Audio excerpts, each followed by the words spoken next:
The Taken King is the next major chapter in the Destiny saga. It involves Oryx, an ancient hive king born from darkness, and he's come to the system with a single goal in mind: revenge. You took my son!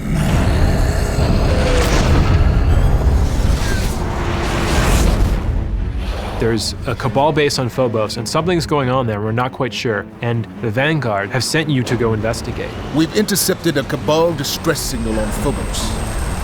Be ready for anything.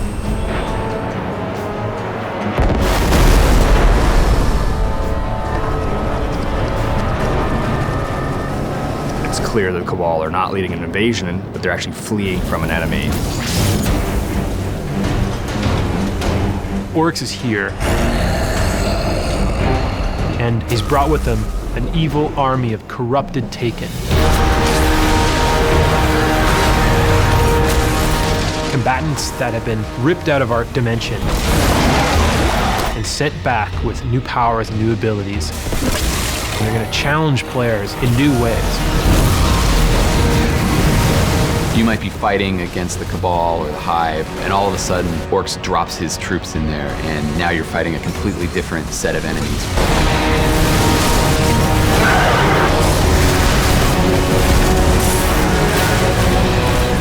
We want the tone to impress urgency on you. We want you to start to feel like, wow, this Oryx, he's here, he's coming for me and my friends, and we have to stop him. Because we want to wear his like a hat. We wanted to do something that retained elements of where the Taken came from, but that unified them. So they've got like this supernatural flame that's burning them from the inside. And because we wanted to communicate their will being erased, they tend to have jitter in their animations and sort of a tortured look to them. One of the design goals for the Taken was to make the alien races of Destiny feel even more alien.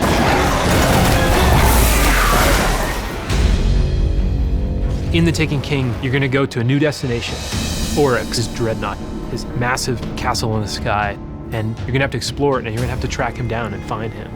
It's like a giant, evil mausoleum. There are puzzles that at first you might not discover, you might not even understand.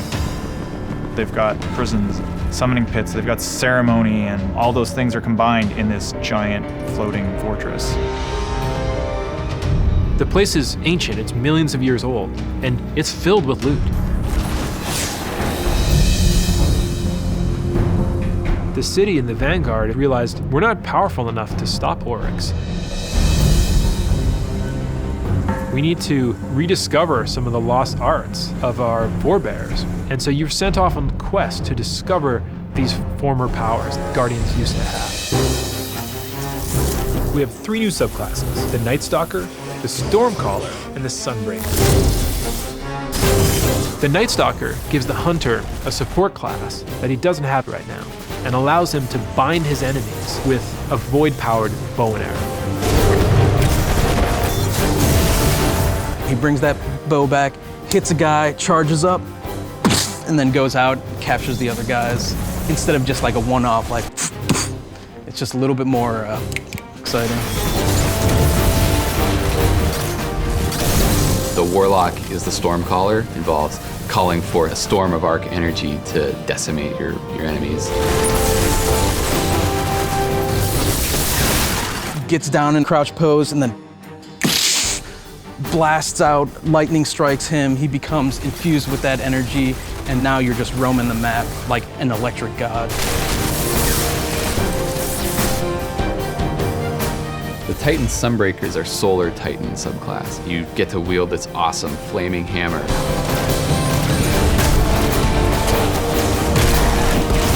He crouches down, like creates that hammer, and then just throws it. We wanted it to feel like anytime you come around the corner and you see that guy, you just want to run.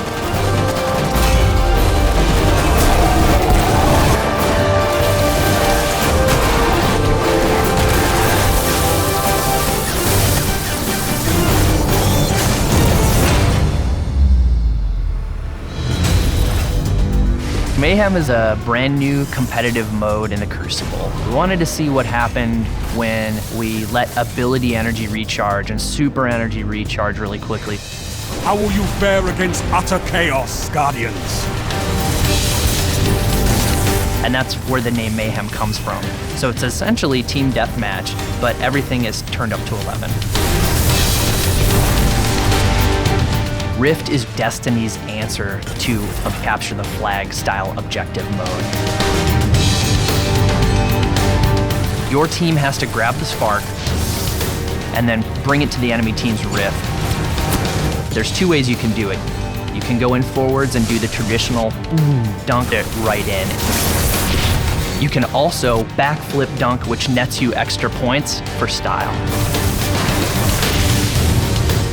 If the enemy team grab it, You have the spark! you then have to defend your point and make sure they don't bring the spark into your rift.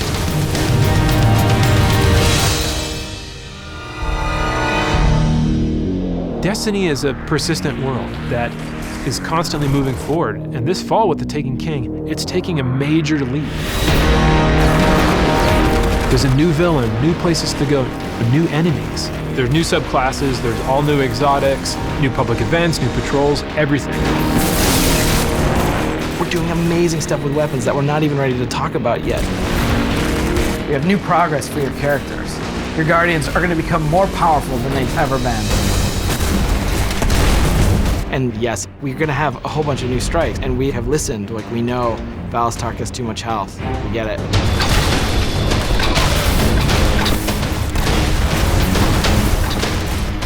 We have rooms that begin to feel like bosses. They're like a tip in the next direction that we're going to go.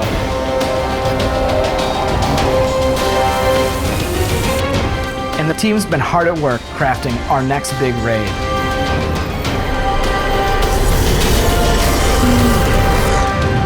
We're on the forums, we're reading Reddit, we're reading NeoGAF, we're seeing what people like, what they don't like.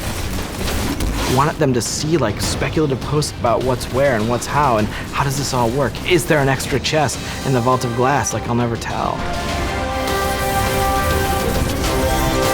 Those are the sorts of narratives that we want to tell as we begin year 2. And yeah, year 2 begins with Destiny, the Taken King.